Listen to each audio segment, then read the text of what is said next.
Assalamualaikum warahmatullahi wabarakatuh. A'udzu billahi minasyaitonir rajim. Bismillahirrahmanirrahim. Alhamdulillahi rabbil alamin wa bihi nasta'inu ala umuri dunya waddin. Wassalatu wassalamu ala sayyidina wa maulana Muhammadin asyrafil anbiya'i wal mursalin wa ala alihi wa sahbihi ajma'in. Subhanaka la ilma lana illa ma 'allamtana innaka antal alimul hakim. Rabbi shrah li sadri wa yassir li amri wahlul 'uqdatam min lisani yafqahu qawli. Wala hawla wala quwwata illa billahil 'aliyyil 'azim.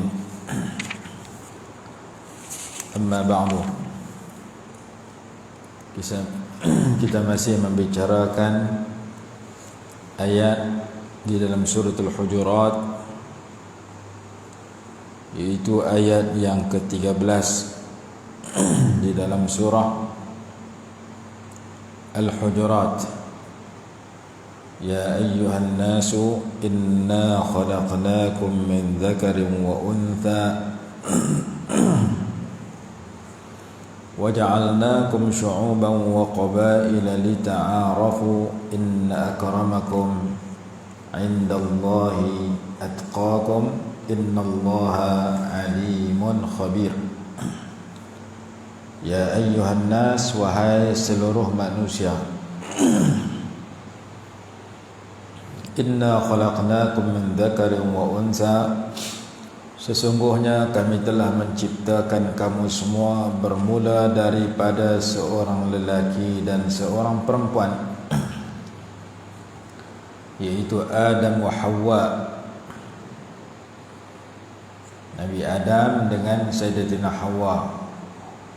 Jadi ayat ini lebih kurang sama dengan ayat pertama dalam surah An-Nisa. Ya ayyuhalladzina amanu ya ayyuhan nas. Ayat yang pertama dalam surah An-Nisa juga menceritakan bahawasanya manusia diciptakan daripada seorang lelaki dan seorang perempuan. Ya ayyuhan nasu ittaqu rabbakumul ladzi khalaqakum min nafsin wahidatin wa khalaqa minha zawjaha wa basta minhuma rijalan katsiran wa nisaa'a wattaqullaha alladzi tasaaluna bihi wal arham innallaha kana 'alaikum raqiba. Ayat pertama dalam surah An-Nisa, Allah berfirman yang bermaksud, wahai seluruh manusia, bertakwalah kamu semua kepada Tuhan kamu yang telah menciptakan kamu semua daripada diri yang satu, yaitu Nabi Adam alaihi salatu wassalam, dan ia telah menciptakan daripada diri yang satu itu akan istrinya, yaitu Sayyidatina Hawa. Dan Allah telah mengembangbiakkan, membiakkan daripada mereka berdua akan lelaki-lelaki yang banyak dan perempuan-perempuan yang banyak. Daripada Nabi Adam dengan Sayyidatina Hawa, Allah telah menjadikan berkembang dan bertambah ramai lelaki dan perempuan yang banyak. Wattaqullaha alladzi tasaaluna bihi, dan bertakwalah kamu kepada Allah yang dengan namanya kamu saling meminta. Wal arham, dan jagalah dan peliharalah hubungan kekeluargaan. Innallaha kana 'alaikum raqiba, sesungguhnya Allah Maha mengawasi kamu semua. Jadi ayat pertama dalam surah An-Nisa pun cerita bahawasanya asal manusia itu seorang lelaki iaitu Nabi Adam dan seorang perempuan iaitu Hawa radhiyallahu anha. Diceritakan di dalam kitab Al-Khasa'isul Kubra karangan Al-Imam Suyuti rahimahullahu ta'ala. Kitab itu setebal 2 jilid. Terhimpun di dalam kitab itu lebih daripada 3,000 hadis. Dan kitab itu menceritakan keistimewaan Nabi Muhammad sallallahu alaihi wasallam. Salah satu yang diceritakan di situ bahawasanya perkahwinan Nabi Adam dengan Sayyidatina Hawa. Apabila Nabi Adam ingin mengahwini Sayyidatina Hawa, dikatakan dia perlu membayar mas kahwin terlebih dahulu. Apa itu mas kahwin? Perkahwinan Nabi Adam dengan Nabi Hawa, Sayyidatina Hawa, iaitu kena baca selawat kepada Nabi akhir zaman, iaitu Nabi Muhammad sallallahu alaihi wasallam sekian-sekian kali dikatakan sedemikian. Nabi Muhammad SAW belum lahir, tapi Nabi Adam sudah diperkenalkan tentang diri baginda alaihi salatu wassalam. Nabi Adam turun di mana? Sayyidina Hawa turun di mana? Ulama selisih pendapat. Ada kata turun di India Nabi Adam dan sebagainya. Yang jelasnya sebagian ulama kata dinamakan Arafah kerana disitulah bertemunya Nabi Adam dengan Sayyidina Hawa. Wallahu a'lam sejauh mana kebenaran. Dan ada kata kubur Sayyidina Hawa di Jeddah. Di Jeddah. Jeddah tu mana nenek. Wallahu a'lam sejauh mana kebenaran.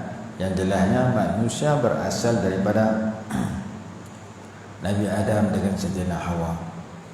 Wa khalaqnakum wa ja'alnakum syu'uban,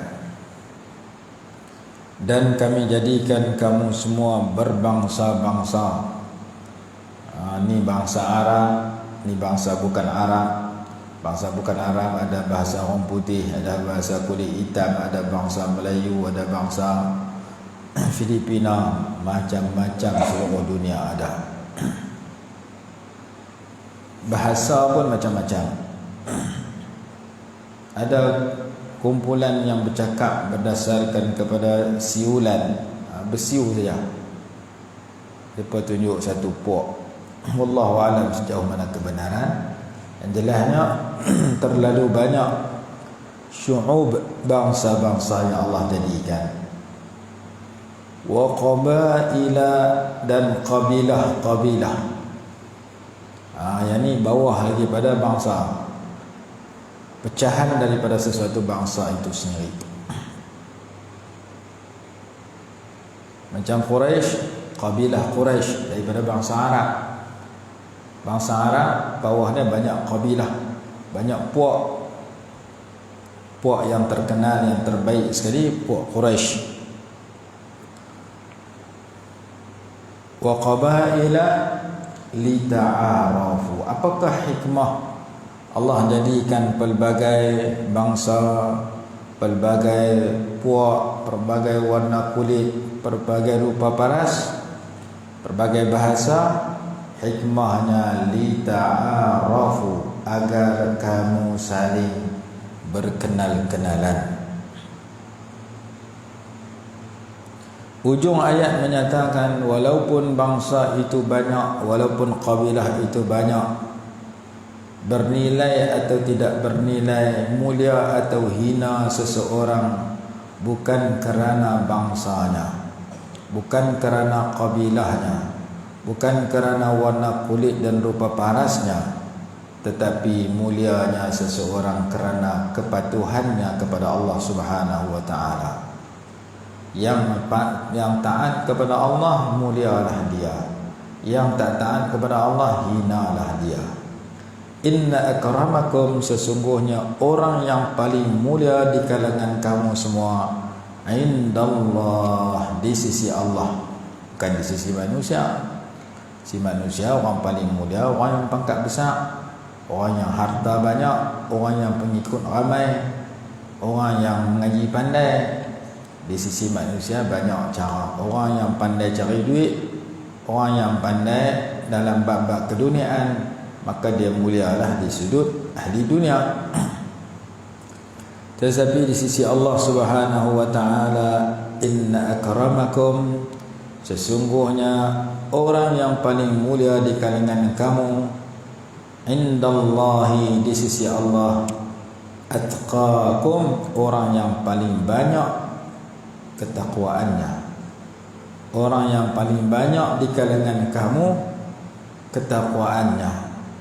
Bukan kerana orang yang banyak harta, banyak pangkat, cantik rupa paras sahaja. Itu pandangan di sisi manusia.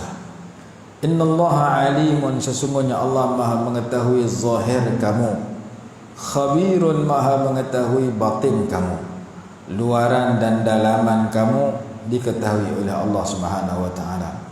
Innallaha alimun ay ya'lamu zawahirakum, khabirun ay ya'lamu bawatinakum.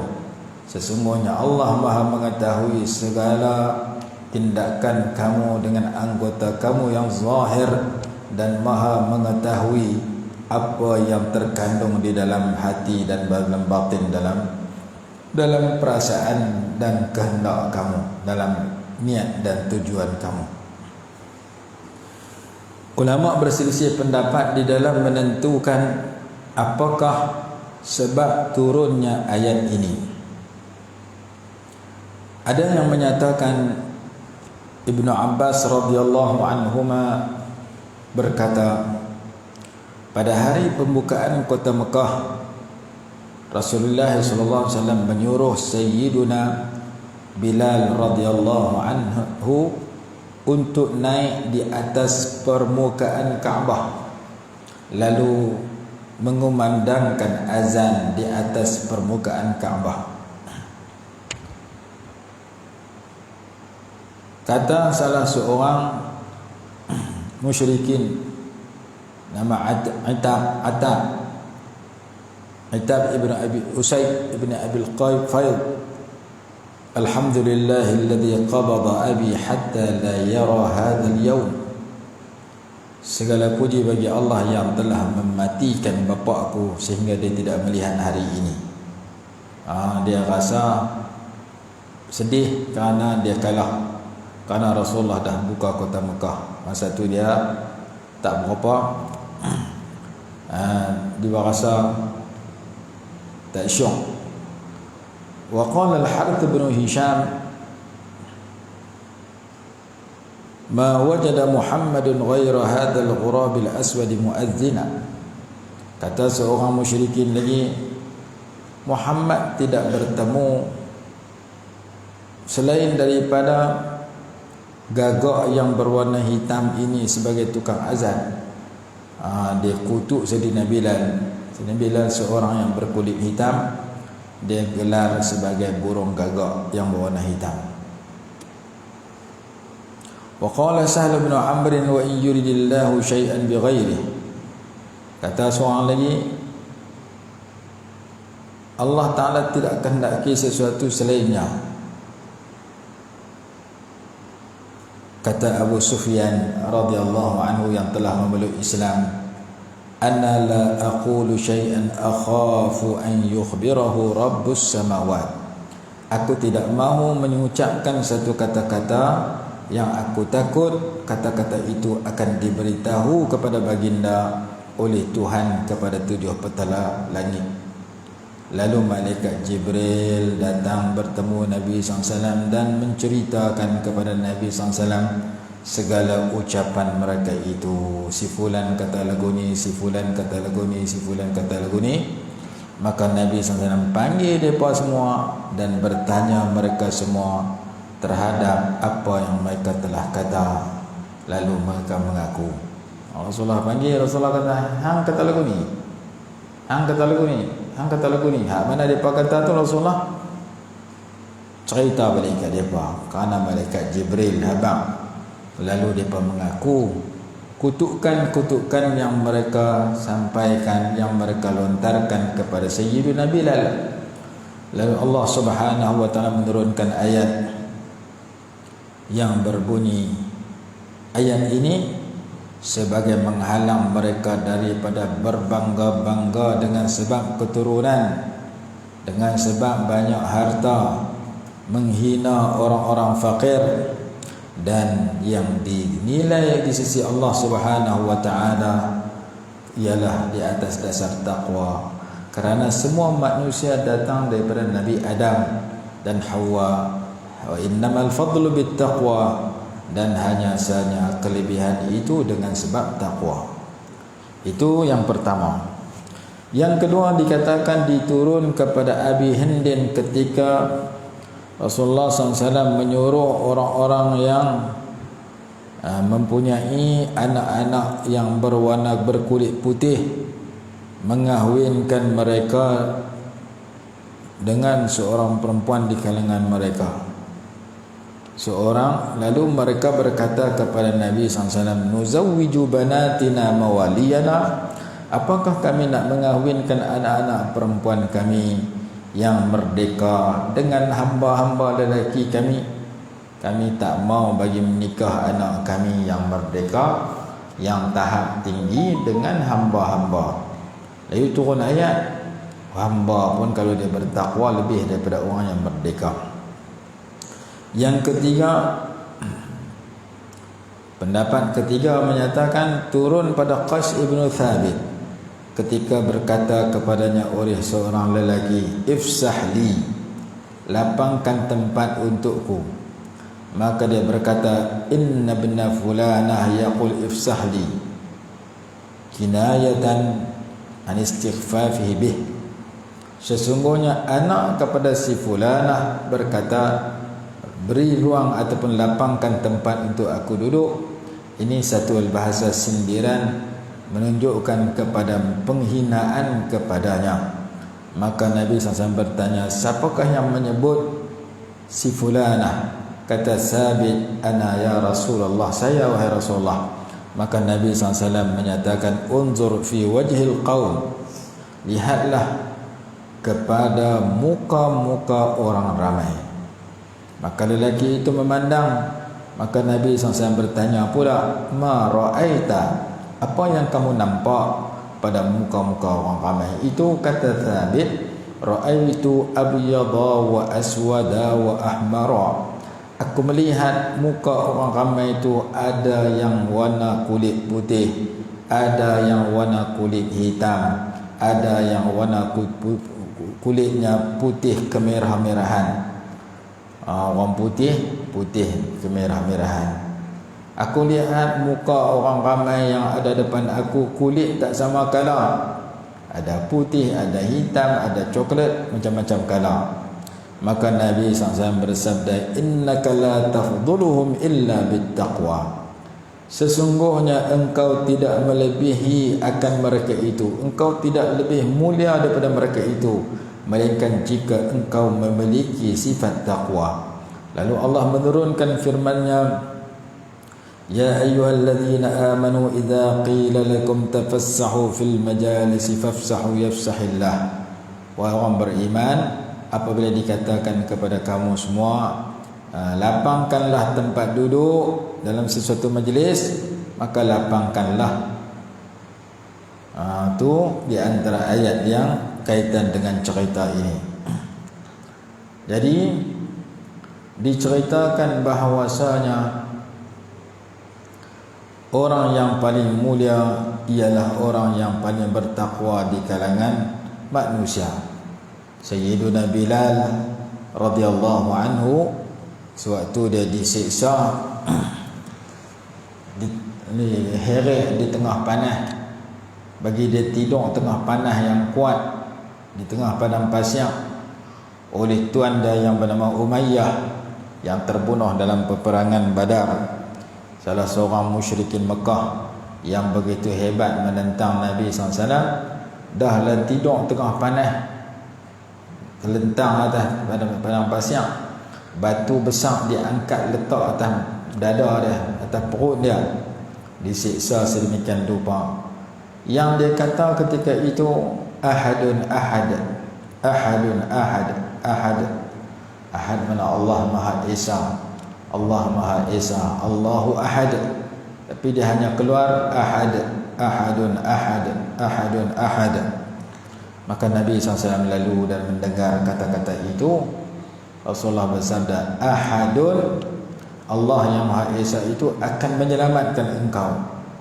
Lalu diberitahu kepada Sayyidina Abu Bakar As-Siddiq radhiyallahu anhu. Sayyidina Abu Bakar pun balik ambil duitnya, emas, ada kata mah, ada kata duit, pergi beli kepada Umayyah dengan harga yang mahal. Kemudian dimerdekakan Sayyidina Bilal radhiyallahu anhu, dimerdekakan oleh Sayyidina Abu Bakar radhiyallahu anhu, sehingga Allah menurunkan ayat fa amma man a'ta wattaqa wa saddaqa bil husna fasanuyassiruhu lil yusra. Fa amma man a'ta, adapun orang yang memberikan, wattaqa dan dia bertakwa, wa saddaqa bil husna dan dia percaya yakin dengan al husna, dengan syurga. Menurut tafsiran sebagian ulama, fasanuyassiruhu lil yusra, maka kami akan mempermudahkannya kepada syurga. Yusra yang syurga, mempermudahkan untuk dia masuk syurga. Wa amma man bakhila wastaghna wa kadzdzaba bil husna fasanuyassiruhu lil usra. Wa amma man bakhila, dan adapun orang yang bakhil, yang kedekut, wastaghna, dan dia tidak berhajat kepada pahala, dia merasa tak berhajat, wastaghna 'anil thawab, dia bakhil, dia kedekut, dia tak mau pahala. Contoh di benda wajib seperti zakat tidak dikeluarkan. Kenapa kamu tak keluar zakat? Aku sayang kepada harta kamu. Kamu sayang kepada harta kamu, kamu tak dapat pahala tapi kamu dapat dosa. Wastaghna 'anil thawab, kamu tak berhajat kepada pahala. Bukti dia kamu tak memberikan kewajipan harta yang wajib diberikan kepada mereka yang berhak. Oleh kerana kamu bakhil sehingga tidak mengeluarkan zakat. Wastaghna, kamu tak berhajat kepada pahala mengeluarkan zakat. Kamu sedang menempah sebaliknya. Pahala tak dapat, dapat dosa, dan yang menanti kamu ialah neraka. Wa amma man bakhila, adapun orang yang bakhil, wastaghna, dan dia merasa cukup, merasa tidak berhajat. Wastaghna yani lam yahtaj, tidak berhajat kepada pahala. Wa kadzdzaba bil husna, dan dia mendustakan, dia tak percaya pula tentang wujudnya syurga neraka, tak percaya tentang wujudnya akhirat. Fasanuyassiruhu lil usra, maka kami akan mempermudahkan jalannya kepada neraka. Orang yang ada sifat-sifat buruk tadi, dah lah kedekut, tahu kalau tak mengeluarkan yang wajib, tak berhajat kepada pahala, tak percaya pula ada balasan di akhirat, dosa, pahala, syurga, neraka. Orang-orang lagu ni orang yang kufur kepada Allah, Allah akan mempermudahkan dia masuk ke dalam azab Allah Subhanahu wa ta'ala, wal iyaz billah.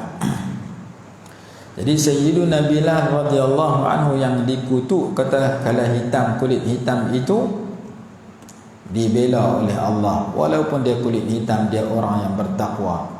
Dan kalau kita baca dalam surah Luqman, disebutkan bagaimana Sayyidina Luqman itu, kata dalam kitab tafsir seperti tafsir Al-Qurtubi, dikatakan Sayyidina Luqman adalah orang yang berkulit hitam. Sayyidina Luqman ini berkulit hitam, berambut kerinting, berbibir tebal. Jadi Sayyidina Luqman ni orang yang hitam macam orang negro. Orang negro, orang kulit hitam, kadang-kadang lebih daripada kita yang kulit putih, yang kulit coklat. Orang pergi ke negara kulit hitam, ada tempat yang kampung ataupun negeri mereka hidup dengan menghafal Al-Quran, sehingga digelar sebagai negeri 1000 hafiz. Budak kecil-kecil umur 5 tahun, 6 tahun hidup dengan hafal Quran. Siang malam mereka hafal Quran. Jadi ada satu kampung hafal Quran, satu daerah hafal Quran. Mereka kulit hitam tapi hafiz banyak. Ada negeri di Afrika sana, kehidupan mereka dipenuhi dengan hafal Quran, sedangkan mereka kulit mereka semuanya hitam. Jadi Sayyidina Nabi Luqman adalah seorang lelaki yang berkulit hitam, berambut kerinting dan berbibir tebal, dan dipuji dan dipuji dalam kitab itu, dalam kitab tafsir Qurtubi dikatakan Sayyidina Luqman itu seorang yang hitam di luar, putih di dalam. Luar dia gelap hitam, tapi dalam dia cerah, hati dia terang benderang putih, sehingga Allah masuk dalam hatinya ilham-ilham yang luar biasa, yang tepat dan hebat. Lalu dia mengeluarkan kata-kata hikmah yang datang daripada hati yang terang itu, dan kata-kata hikmahnya dicatat dalam Quran. Bahkan dalam sebahagian kitab ditambah lagi kata-kata hikmah yang diambil daripada kitab-kitab tafsir yang kadang-kadang tak ada dalam Quran. Dan ulama susun satu kitab, tajuk dia Luqmanul Hakim, riwayat hidup Luqman Al-Hakim. Sayyidina Luqman ini orang yang kulit hitam. Al-Hakim makna bijak.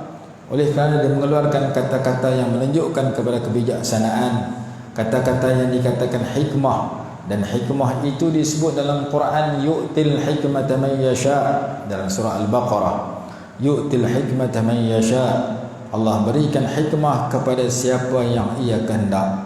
Wa man yu'tal hikmata faqad utiya khairan katsira, barang siapa yang diberikan hikmah, sesungguhnya dia diberikan kebaikan yang banyak. Dalam sebuah hadis yang kita baca hari itu, la hasada illa fi isnatain, tidak boleh kita teringin melainkan pada dua golongan manusia. Salah satu riwayat menyatakan wa rajulin atahu Allahu hikmatan, seseorang yang Allah bagi kepada dia hikmah, fa huwa yaqdi biha, lalu dia menghukum dengan hikmah itu siang dan malam. Ada riwayat rajulin atahu Allahul Qur'ana, lelaki yang Allah berikan Quran, lalu dia menghayati Quran, dia baca Quran, dia menghukum dengan Quran, dia berusaha memahami Quran siang dan malam. Orang yang Allah bagi Quran, orang yang Allah bagi hikmah, orang yang Allah bagi ilmu, orang ni kita kena cemburu, teringin jadi macam dia. Jadi disebutkan al-hikmah, ayu'til hikmata man yasha', Allah berikan hikmah kepada siapa yang Allah kehendak. Wa man yu'tal hikmata faqad utiya khairan katsira, barang siapa yang diberikan hikmah, maka sesungguhnya ia telah diberikan kebaikan yang banyak. Maka Sayyidina Luqman diberikan hikmah. Wa laqad atayna Luqman al-hikmata, sesungguhnya kami berikan kepada Luqman itu al-hikmah, sehingga dia digelar sebagai Luqman al-Hakim, Luqman yang bijak.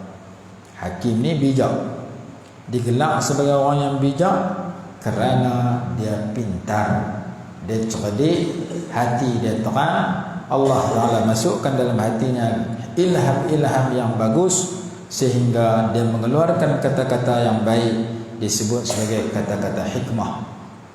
Jadi Sayyidina Luqman ini luarannya hitam, dalamannya putih. Luar gelap, dalam cerah. Itu anugerah Allah kepada Sayyidina Luqman. Begitu juga Allah Subhanahu Nabi SAW menceritakan tentang, bertanya para sahabat, di manakah imra'atun sauda, seorang perempuan yang berkulit hitam. Satu hari Nabi SAW tanya, tang mana orang perempuan kulit hitam hak rajin main masjid, duk sapu sampah dalam masjid, dia kulit hitam, tapi dia rajin memuliakan rumah Allah Subhanahu wa taala. Dia ambil kerja tuk siap. Dia masuk masjid, dia tengok sampah, dia sapu, dia cuci masjid, dia khidmat kepada rumah Allah. Sahabat jawab, dia mati dah.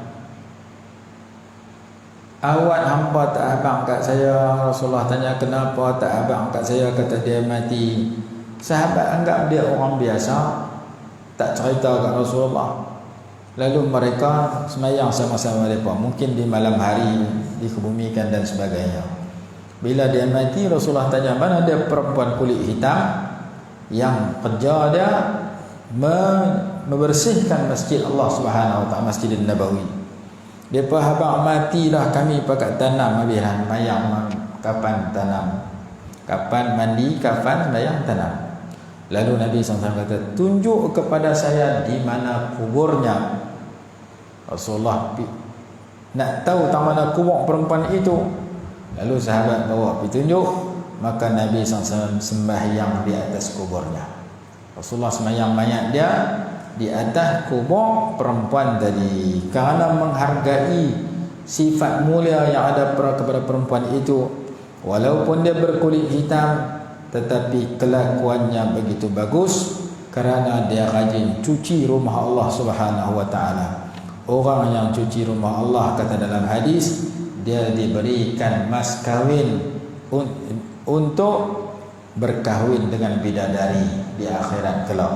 Lagi banyak sampah yang dia buang daripada masjid, lagi banyaklah bidadari dia boleh dapat. Kata dalam kitab tentang kelebihan masjid, riwayat daripada Hasan Basri, Imam Hasan Basri rahimahullah, dia kata sedemikian, mas kahwin kepada bidadari dalam syurga ialah membuang kotoran ataupun sampah yang kita jumpa di dalam rumah Allah Subhanahu wa taala. Nanti kita baca matan dia sejauh mana kesahihan hadis itu, wallahu a'lam.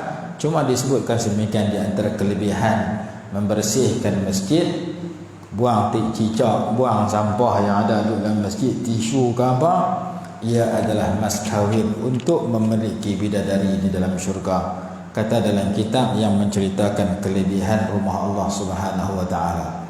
Jadi perempuan tadi dia kulit hitam, tapi kelaku dia bagus. Dia suka, dia tak dia tengok rumah Allah Masjid Nabawi, melainkan dia akan khidmat kepada rumah Allah Subhanahu wa taala. Bila mati orang nampak dia orang biasa saja, sebenarnya dia bernilai tinggi di sisi Allah dan Rasul, sehingga Nabi SAW pergi cari kubur dia, pergi semayang atas kubur dia, kerana dia seorang yang suka memastikan rumah Allah Subhanahu wa taala dalam keadaan bersih. Ada lagi kisah-kisah lain yang berkait dengan orang kulit hitam ni, yang disusun dalam beberapa kitab, yang kita nak ambil pengajaran bahawasanya kelebihan dan kekurangan bukan terletak kepada warna kulit, tetapi terletak kepada ketakwaannya kepada Allah Subhanahu wa taala. Kalau seorang tu berkulit putih sekalipun tapi dia rajin dedah aurat, kalau dia berkulit putih sekalipun tapi kelaku dia buruk, kelaku dia dibenci oleh manusia, kelaku dia tak baik, maka nilainya jatuh, nilainya tidak ada. Tetapi kalau seorang tu warna kulitnya biasa ataupun rupa parasnya biasa, tetapi dia rajin tutup aurat ketika keluar rumah, dia rajin rokok sujud kepada Allah ketika mana tiba masanya, suara dia pun tak sedap tapi dia rajin bercakap yang baik, dia rajin baca Quran baik pada suara sedap, jadi penyanyi menyanyi lagu-lagu yang kadang-kadang tidak dijaga batasan-batasan dalam pergaulan mereka. Jadi penyanyi tak tutup aurat, jadi penyanyi bercampur lelaki perempuan, suara sedap tapi suara sedap buat dosa. Seorang lagi suara tak sedap tapi duk baca Quran rajin, suara tak sedap buat pahala. Lebih baik suara tak sedap tapi patuh pada Allah daripada suara sedap buat dosa kepada Allah. Lebih baik rupa paras yang huduh tapi rajin sujud kepada Allah daripada rupa paras yang cantik tapi rajin buat dosa dengan rupa paras yang cantik itu. Jadi bernilainya seseorang dan tidak bernilainya seseorang, mahal atau murahnya terletak kepada patuh ataupun tidak patuh kepada Allah. Dalam kitab Asy-Syama'il Muhammadiyah ada seorang lelaki yang rupa parasnya terlalu huduh. Nabi SAW dia tengah duduk berniaga di pasar. Rasulullah SAW melawak dengan dia, bergurau dengan dia. Rasulullah pi daripada belakang, Rasulullah peluk dia daripada belakang, tutup mata dia. Rasulullah tanya, siapa nak beli hamba ini? Rasulullah ubah suara sikit, nak bergurau, nak melawak dengan dia. Maka dia dengar, dia kenal itu suara Rasulullah SAW. Maka dia kembang belakang dia dengan dada Nabi SAW. Nabi berkat Nabi SAW, dia kembang dada belakang dengan dada Rasulullah. Akhirnya dia kata ke Rasulullah, innaka kasidun. Lebih kurang tu dia kata, sesungguhnya engkau akan rugi. Bila engkau nak jual aku, tak akan laku, kerana aku ni orang huduh. Lebih kurang tu maksud dia. Aku ni orang yang kurang, tak mahal, murah, pasal aku ni lekeh. Lebih kurang tu dia berasa dia hina, dia berasa dia murah. Kalau jual murah-murah pun tak ada siapa nak beli. Lebih kurang tu lah. Macam Nabi Yusuf masa kecil-kecil duduk dalam telaga, orang ambil, orang kata kita jual dengan harga murah-murah. Masa tu Nabi Yusuf tak menyerlah lagi ketampanannya, masih lagi budak-budak. Fasharauhu bithamanin bakhsin darahima ma'dudah. Dalam surah Yusuf kata, lalu dia jual Nabi Yusuf dengan harga yang murah, beberapa dirham sahaja. Kalau masa kecil Nabi Yusuf ni tengok biasa saja, dia jadi kacak sungguh-sungguh, tampan sungguh-sungguh setelah dia dewasa. Maka penjual dia tengok dia pun tak berasa nak jual mahal, jual murah-murah. Tapi bila dia jadi pemuda, Allah Ta'ala anugerah luar biasa kepada Nabi Yusuf alaihi salatu wassalam. Mereka tak apa berkenankan Nabi Yusuf pada kecil-kecil, dia penjual harga beberapa dirham saja. Wa syarauhu bi thamanin bakhsin, dia penjual Nabi Yusuf dengan harga yang amat murah. Jadi sahabat tadi kata, kalau engkau jual aku, engkau jual aku, pasti engkau tak akan untung, pasti engkau akan rugi, tak ada siapa nak beli. Lalu Nabi SAW menyatakan, bal anta indallahi ghalin, bahkan kamu di sisi Allah adalah mahal.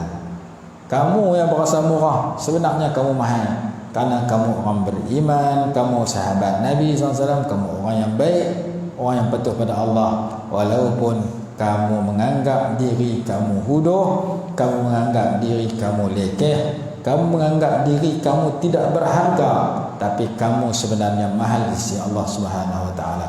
Nabi SAW mengeluarkan satu perkataan seperti barang jual beli. Kita beli kereta, kita beli baju, kita beli roti, kita beli makanan, kita beli pakaian. Ada mahal, ada murah.